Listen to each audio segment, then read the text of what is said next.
Love with God Channel. Daily Gospel. யோவான் நற்செய்தியிலிருந்து வாசகம். அதிகாரம் 1. இறைவார்த்தைகள் 35 முதல் 42 வரை. மறுநாள் யோவான் தம் சீடர் இருவருடன் மீண்டும் அங்கு நின்று கொண்டிருந்தார். இயேசு அப்பக்கம் நடந்து சென்று கொண்டிருந்தார். யோவான் அவரை கூர்ந்து பார்த்து, இதோ கடவுளின் ஆட்டுக்குட்டி என்றார். அந்தச் சீடர் இருவரும் அவர் சொன்னதைக் கேட்டு இயேசுவை பின்தொடர்ந்தனர்.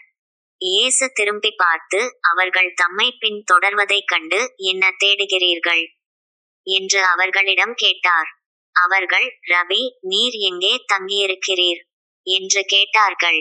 அவர் அவர்களிடம், வந்து பாருங்கள் என்றார். அவர்களும் சென்று அவர் தங்கியிருந்த இடத்தை பார்த்தார்கள். அப்போது ஏறக்குறைய மாலை 4 மணி. அன்று அவர்கள் அவரோடு தங்கினார்கள். யோவான் சொன்னதைக் கேட்டு இயேசுவை பின்தொடர்ந்த இருவருள் அந்திரேயா ஒருவர். அவர் சீமோன் பேதுருவின் சகோதரர். அவர் போய் முதலில் தம் சகோதரரான சீமோனை பார்த்து, மெசியாவை கண்டோம் என்றார்.